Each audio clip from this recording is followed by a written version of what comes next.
right? So I know there have been issues with the TNC token because it's been locked. People knew it was going to be locked, and then it's been delayed, and there's no date for when it's going to be delayed. This doesn't seem to me like there's been much in the way of communication from the TNC team and really way of accessing them. So there's been lots of concerns about that. So is there anything you can let us know about that now? Yeah, so there is an announcement that came out today about them trying to make up for that a little bit.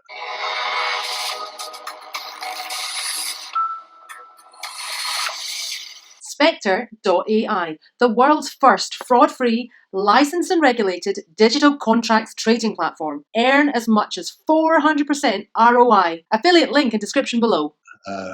It's been a difficult road to hoe. I mean, it's taken an enormous amount of time out of my time and a lot of other people's time, quite honestly, to try to get this deal done. To be, I guess, nice about it, I think that they were probably just not prepared quite for the amount of work that it was going to take. For instance, like the distributions of tokens. James, you can point this out for sure, that because I think you're actually waiting on your second batch as well. I will take the responsibility for that because I do know that there was a delay coming. So I have not personally done the stuff that I needed to get done to get those out, along with probably another 30 or 40 new people that have signed up over the last couple of weeks. But it's a onerous project or process to get through. So we have to, look at the wallet address that a person has sent in. I have to send that to the TNC group. They have to verify that that wallet address is actually an Aladdin wallet, which we found out is a partnership with Aladdin. It's not fully owned by them. Mm-hmm. So they've got to get that so that they know that that 10% drip that happens comes from the Aladdin wallet, because that's the only way they can control it. If you give me a Mu wallet or a Trust wallet, then I send you all the TNC, you could immediately trade on that. And that's what they wanted to prevent. So then once they come back and say, okay, Dwight, well, yeah, that's a Trust wallet, then I've got to go back and verify the amount of tokens that are there, times it by 2. We've got to look at the blockchain for every one of this. The 5 CEOs of the projects that they brought in initially have to do this manually ourselves, because there's a lot of money involved in it.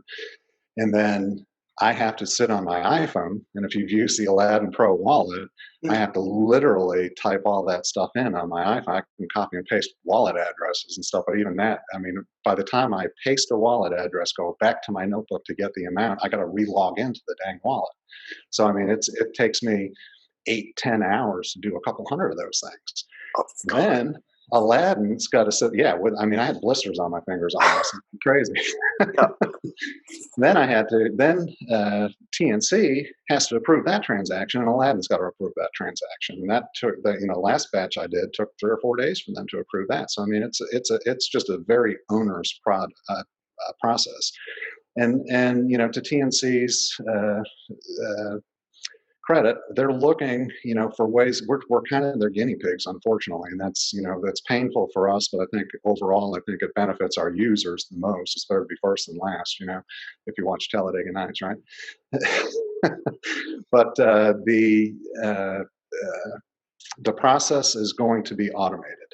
There's absolutely no reason that anybody should have to touch that. I mean, it's very simple to have a computer look at the blockchain and say, hey, I just got 1,000 CRE, I owe you 2,000 TNC, and automatically do that. I mean, that shouldn't be a manual process that's done at the CEO level at the least, So I think that's that process will help get streamlined. The other 2 things that we kind of pointed out through this, kind of debacle of times, and we're going to do this on this day, and we're going to do that on that day, and dates just falling through the holes, is the distribution of the 10%.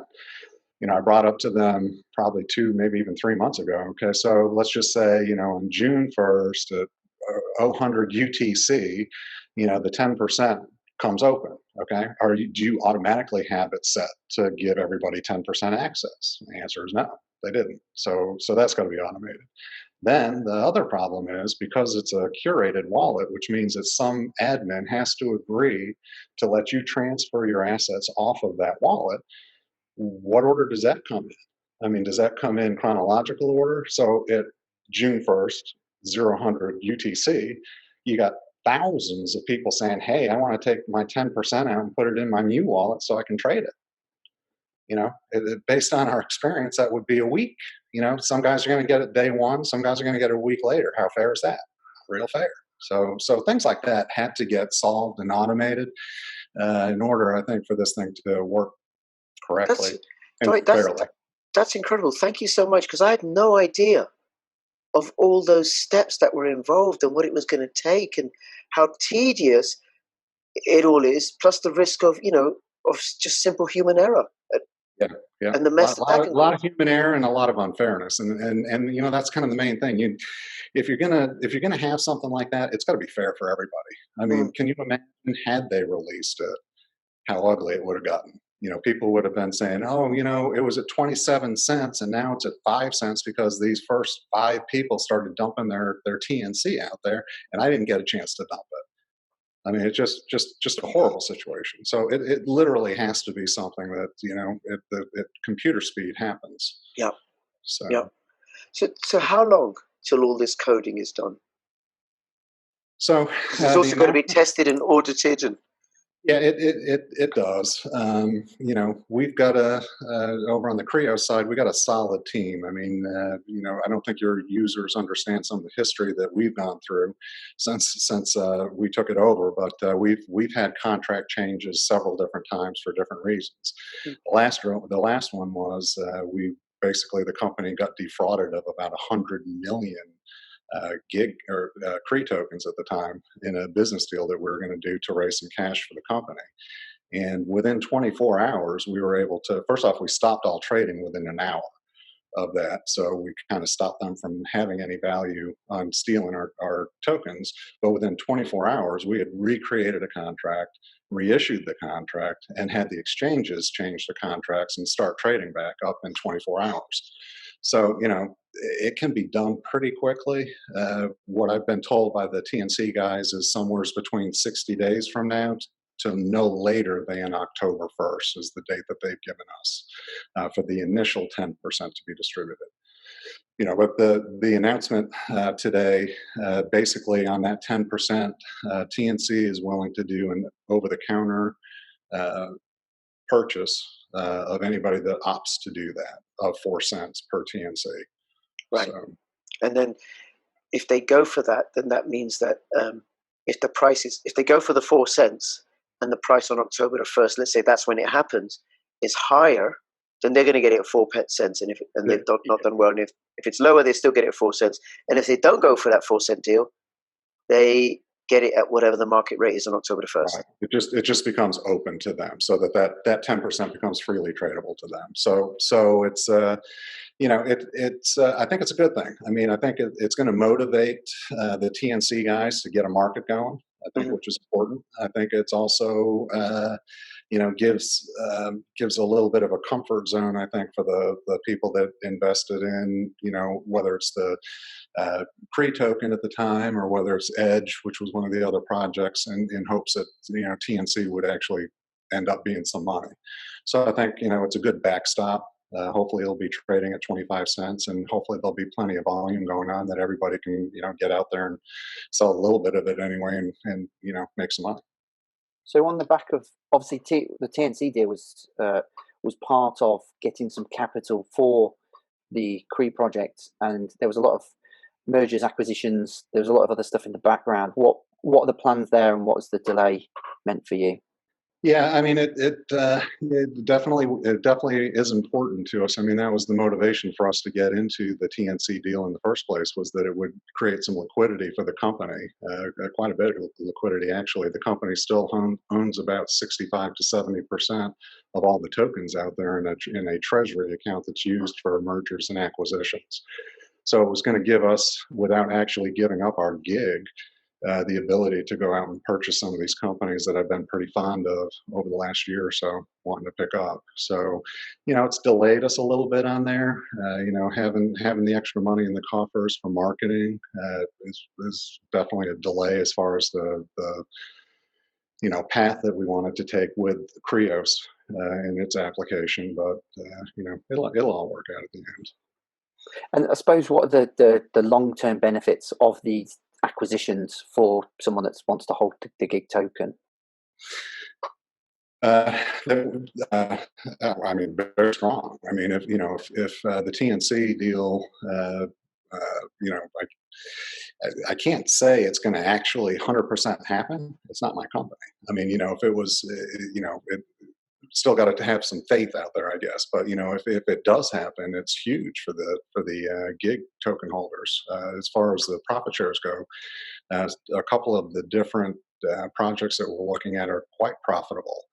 And we've already had substantive discussions with their C-level staff about rolling them into our project and stuff like that, and it's just a matter of writing a check. So with big checks, but gotta have some money to do that. But they're additive to the Krios platform too, which is really good. They're good fits for what we do. So cool. And we had some other questions come in. One of them is obviously, what is your biggest success and also regret in terms of, I know some people are new to sort of the project on Rich's channel. I know some of the guys are longer term holders, but what are the things, because it's been a bit of a roller coaster ride. Who would have ever thought that buying a defunct crypto business was a good idea, right? I don't know what I drank the night before or what. No, so I mean, as far as the things that I'm probably most proud of that we've succeeded at in the last 12 months, obviously most importantly is we actually created a project. One of the things that I've been a guest speaker at several of the Bitcoin conventions and stuff. One of the things I always tout is the fact of having a good brick and mortar business behind a crypto, and that's kind of the only way a crypto's got a value. Otherwise, it's just air. There's nothing to it, and that's kind of why we look at our token more as a stock certificate, because we feel that the brick and mortar business is reflective of what happens to the token. So that being said, having the application out and running, although we're going to be making quite a few changes to it, is probably the thing I'm most proud of. Very closely aligned to our community. I'm super proud as far as crypto communities go. I'll put mine against anybody's out there. We have a very solid community of followers and helpers and investors. It doesn't come from my brain to try to figure out what works and what doesn't work. It's a collaborative occasion, basically. We sit there and we think, okay, well, we think we know what we're doing, and then somebody comes in with a question, and then all of a sudden, oh well, wait a second, maybe we don't know what we're doing, or they come in with a good idea, and it's something that really helps the business out a lot. We're not a lot of the projects, and I've probably seen more of this now since I've been exposed to a couple of the other projects that TNC brought in. I would not want to be the guy in charge of their projects. I mean, their communities are rough. I mean, it's like, why would you even log in? I'd be running for this. I mean, we've been very transparent as a company. I think that's probably helped. There's nobody, there's nobody in crypto, quite honestly, in my opinion, that works as hard as I do. I mean, it's, probably 5 days ago, I had a good 10-day run of literally getting up at 4 in the morning and going to bed at about 1 or 2 o'clock in the morning, just trying to get all this TNC stuff done. Some of the stuff we're doing with some of the other things we'll talk about later. But I mean, I guess fortunately I'm not work adverse. I mean, I love working. I work a lot of hours, and that's what makes it happen. I mean, that's the only way to be successful at anything. Yep. So I think also the fact that people can approach you in Telegram and talk to you, and obviously you reply. I don't think you don't get that in many projects.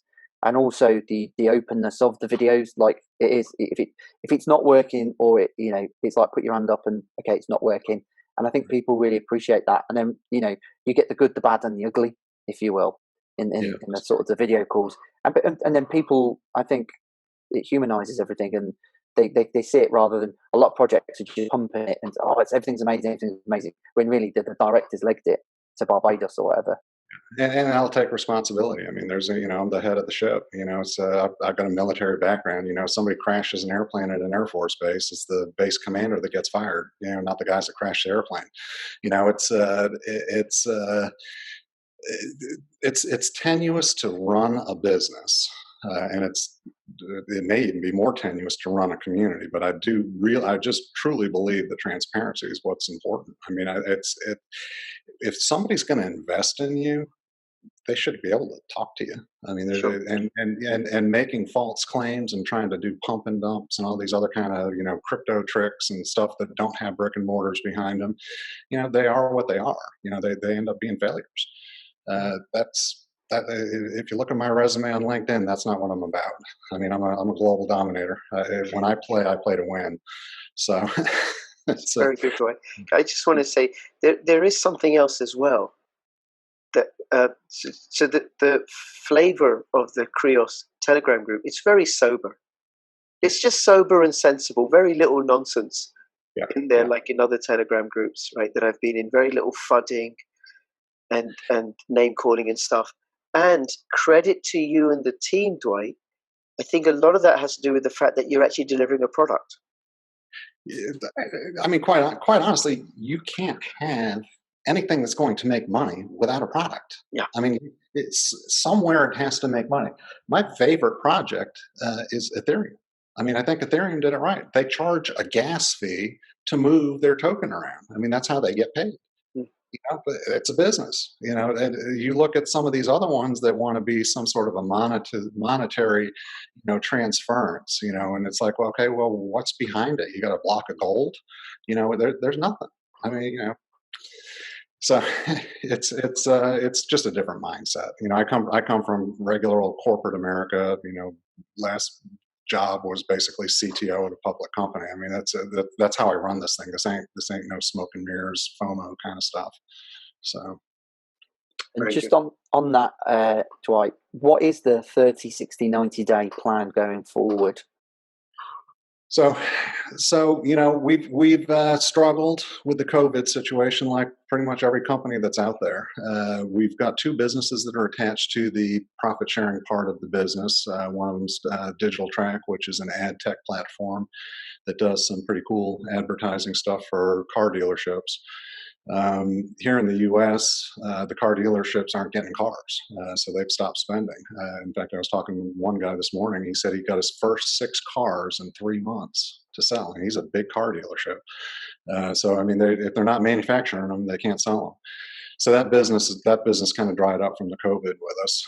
Obviously, here in the U.S., I think we peaked out at about 33% unemployment.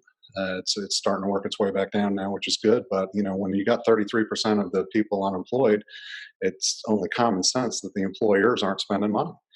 And it's the platform itself has gone through a desert of lack of jobs that are posted for people to actually have. So this is kind of given us time. I hate to delay anything, but it has given us time to kind of refocus on some of the different things that we needed to focus on to keep this company successful. And part of that is our exchange plan and how we get the gig token to have more liquidity in the market, and more importantly on the platform plan. I've always been, if you look at any of the previous videos, it's all about the platform. It's all about making money. If we make money, we're going to be successful. I mean, that's kind of the bottom line, as long as you don't steal it or do something stupid with it. So we have kind of started to make a pretty substantial change in the way that we're going to be accepting freelancers. We started a curation system about a month ago. Our administrators curate everybody that comes in. Right now, they're pretty much just curating to make sure that that it looks professional. You got a professional pitch, or you got good grammar in there, and all of that kind of stuff.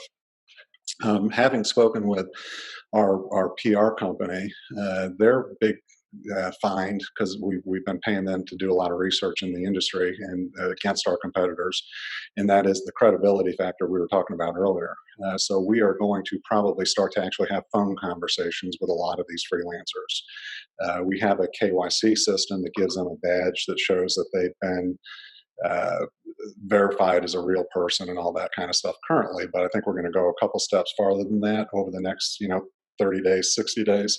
And with that, we're going to take and hopefully just have a lot higher quality of people out there. That's really the problem with the freelancer platforms out there now, is the fact that there isn't credibility in most of the jobs that are out there. So we're trying to fix that. We are, we've announced last video interview, I think, about the ServiceMax deal that we did. Our PR company brought that to us as well. So that's huge. Dwight, before we go on to the ServiceMax deal, forgive me for interrupting you. I just want to ask you something about the curating that you're going to be doing, because you said at the beginning. Remember, I'm new to Cree, right? You said at the beginning that you offer a competitive advantage to the legacy companies that do this. Right. But you do KYC, and now you're going to be calling people, checking them and stuff. That's going to add to your business costs. How are you going to maintain competitiveness? Well, I think I'm all about running lean and mean. We probably, quite honestly, and it might just be Dwight being optimistic. You'll find I'm a pretty optimistic person. But not that anything good could happen from the COVID situation, but I think timing wise for our company, it was probably it's pretty good for us, actually. If I've been doing some research myself and actually talking to some of the people at our competitors, and it's when you got thousands of employees and COVID hits, it's hard to manage. We don't have thousands of employees. We less than 20 employees. That's manageable, even though it's coming out of my pocket at this point. It's still something that's not going to put us out of business. It's something that we're able to deal with, and we're able to kind of cover those kind of expenses, and hopefully we're going to be having our foot on the gas a lot harder coming out of this, I think, than they will. Fiverr, if anybody's been watching what they did, they actually just raised $100 million from Wall Street. And I think that was primarily done because they needed it. Companies don't go out and raise money unless they have to have it. If they're out buying companies and doing stuff like that, then you go raise money. But if your business plan isn't making you money, that's when you're going to raise money. If you're making money, you don't have to go out and ask for it. Why give up the company if you're making money? So that, to me, that's a little chink in their armor. It kind of shows a little bit as to what their situation may be. So sometimes, and I've seen this many, many times. This is one reason I'm probably an entrepreneur, in most of my life, is that companies, when they start to make money, they get stupid with it, and they just want lots of employees. They got to have 1,000 employees and stuff like that. I'd rather hire a freelancer than have a full-time staff. I mean, that's just me, because it gives you more flexibility when problems like this happen. So I think that, that being said, the curation system, I think, is going to put us in a different layer of credibility out there in that market space. I think that the deal that we're doing with ServiceMax kind of is going to help all of that, and with the credibility issue as well. So, their customer base is your Fortune 100 companies. It's GE, it's big companies with hundreds of thousands of employees. And, for us to play in their space, we need to have solid individuals that are willing to do work with them. So that's kind of motivation towards what we're moving towards. I suppose the switch in itself, if you think about profit per head, if you've got someone that's just doing logos, you might make $50 a year on 7 or 8 jobs, where if you just get one service engineer, let's say they're on $60,000, now that price per head is through the roof. And actually, huge difference. Yeah, that cost of maybe a 20-minute phone call, $12, $15, let's call it. I mean, that then becomes pretty much inadmissible. and hopefully it'll be less than 20 minutes. There'll be a process and forms that they fill out, and they'll just be verified. Hopefully it'll be like a 5-minute call. And again, like you said, James, it's it's to get the people that are going to be worth $60,000 a year versus $30 a gig, basically. So it's kind of a forklift change to the way the company is right now. We kind of went out, didn't really know a whole lot about the space. We did a bit of research on it, but you don't know it until you do it, kind of thing. And one of the things that we did was chicken or the egg. Do you get a bunch of employees and then ask for the employers, or you get a bunch of employers and hope the employees follow along? We went out there and spent a pretty good lick of money. We had, I think right now we're still sitting on over 80,000 freelancers that are on the platform. But quite frankly, of those 80,000, there's probably less than 5,000 that any of the three of us would consider hiring. So, we've got to be careful, Rich, to your point, that we're not vetting people that aren't going to be, good for the business, so that we're not just wasting the money. Yeah, it will definitely cost some overhead, but hopefully the offset will greatly exceed the overhead. And then I think one of the other things, that one of the key questions that come from the guys, you can obviously go on the platform and you can buy the gig token. Maybe you don't want to go on the exchanges or whatever. There's obviously been a few changes to how that process works to somewhat. If you could just elaborate on that, that would be great. Yeah, there has been. So since we switched to the gig token from Cree, we kind of set a price out there right now, and I think it's probably about 3 times what the current exchange rates are. We knew we were getting gamed a little bit. It was okay because we think we knew who was gaming us, and they were friendlies to us, good people that we wanted to kind of take care of anyway. But the platform isn't really made to sell gig. If you're not familiar with cryptos, we want to give you the option and ability to get into the gig token. So we have the ability for you to buy it out there right now. Like I said, it's about 3 times what the current run rate is. That will change once the token settles down a little bit. We're going to go to a extended period of average. So in other words, it would be like a 1-week average of the price, and that's what the price would be on the website. But yeah, James, to your point, it's not. It used to be reflective of the coin market cap price within the last 10 minutes, and that's not going to happen anymore. It's too easy to manipulate. We don't have a big enough book at this point to be able to make sure that one person can't drop that thing down 20 or 30% to buy it on the platform.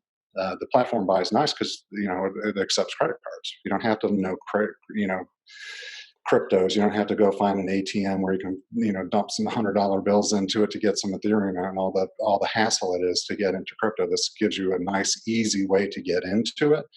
And again, like I said, as looking more like a stock type of token, it's a way for the general person to get into it. So I don't know if you look on coin market cap, I think TNC, if you look at all the different exchanges, there's some opportunities for the TNC price. Yeah, definitely. So when right now, people are saying, well, when am I going to get my TNC, or when's TNC going to be traded? I see that, out there in the group every now. TNC is being traded right now. I mean, just click the markets tab in coin market cap, and you'll see all the different areas that it's traded at. And there is a sizable opportunity out there right now. I mean, I'm buying it. A sizable opportunity out there to make some money doing kind of an arbitrage between the exchanges. So, and you people that are outside of the U.S., you really got the opportunity. I mean, I'm limited to like 4 of all their exchanges that I can even buy on, and some of the ones in China. I mean, you can pick yourself up an easy 20-30% spread in a minute. Wow. So get out there and trade on TNC. Help their market making team level that price out a little bit. Definitely. I know Rich has got some questions on exchanges and stuff. Yes, thank you so much, James. So while TNC is on lots and lots of exchanges, Gig is on LA Token and a couple of others. Yeah, so right now, we kept on LA token when we relaunched. So one of the deals with TNC was they got all of our exchanges, and that was with all the other projects too. So we had to rebuy basically a seat on LA token. We did that immediately. LA token's been a really good exchange for us. I mean, super good team over there as far as responsiveness and stuff. We had previously been on P2P. We decided to not relist on P2P. There wasn't enough trading, and quite honestly, it was asking a question. Even when I asked a question, it'd take a month to get an answer from. So we kind of bailed on that one. We opened up on Fogarty because we wanted to have a exchange that U.S. individuals were able to trade on. It's a very light exchange, not a lot of trading out there, but you can trade, and as a U.S. citizen, you can trade out there. We just launched Stex, which is also U.S. friendly. They've got a very solid team, very much like LA Token, like my experience so far with those guys, and they have a decent amount of real traffic and real volume. If you look at some of the metrics that are out on CoinMarketCap on the exchanges, they've got a good solid metric there, which is good. So some of the announcements that people are waiting, Rich, for us to discuss. Everybody knows we're on Stex. We opened that up on Monday. We actually tested trading, I think it was late Friday night, so over the weekend it was technically open, but we kind of announced it on Monday. Next Monday, or this coming Monday, we are opening a trading competition. And we will be posting out what the actual competition is, what you got to do to get what, and all that other kind of stuff on Stex to try to help increase some volumes and trading and bring some new people to the interest of the gig token.